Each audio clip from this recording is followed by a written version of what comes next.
پاک فضائیہ کے سربراہ air chief marshal Zaheer Ahmed Babar Sidhu کے دورہ سعودی عرب میں دفاعی تعاون کے فروغ پر اہم پیش رفت ہوئی۔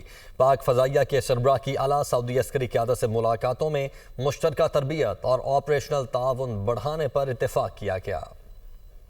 پاک فضائیہ کے سربراہ air chief marshal Zaheer Ahmed Babar Sidhu کا سعودی عرب کا سرکاری دورہ۔ سعودی فضائیہ کے commander lieutenant general Turki bin Bandar bin Abdulaziz اور chief of general staff general Fayyaz bin Hamid Al Ruwaili سے ملاقاتیں۔ دو طرفہ دفاعی تعاون، علاقائی سیکیورٹی صورتحال اور عسکری اشتراک کے امکانات پر تفصیلی تبادلہ خیال۔ ISPR کے مطابق ملاقاتوں کے دوران دونوں فریقین نے موجودہ دفاعی تعاون پر اطمینان کا اظہار کرتے ہوئے مشترکہ تربیت، آپریشنل تعاون اور پیشہ ورانہ مہارتوں کے تبادلے کو مزید فروغ دینے پر اتفاق کیا۔ ایئر چیف مارشل نے پاکستان اور سعودی عرب کے تاریخی اور برادرانہ تعلقات کو اجاگر کرتے ہوئے کہا کہ پاک فضائیہ ایک جدید ملٹی ڈومین فورس میں تبدیل ہو چکی ہے جو خلا، سائبر، الیکٹرانک وارفیئر اور مصنوعی ذہانت کی صلاحیتوں کے امتزاج سے لیس ہے۔ سعودی عسکری قیادت نے پاک فضائیہ کی پیشہ ورانہ مہارت، آپریشنل برتری اور جنگی تیاری کو سراہتے ہوئے ملٹی ڈومین آپریشنز کی شعبے میں مشترکہ تربیت اور تعاون میں گہری دلچسپی کا اظہار کیا۔ سعودی قیادت نے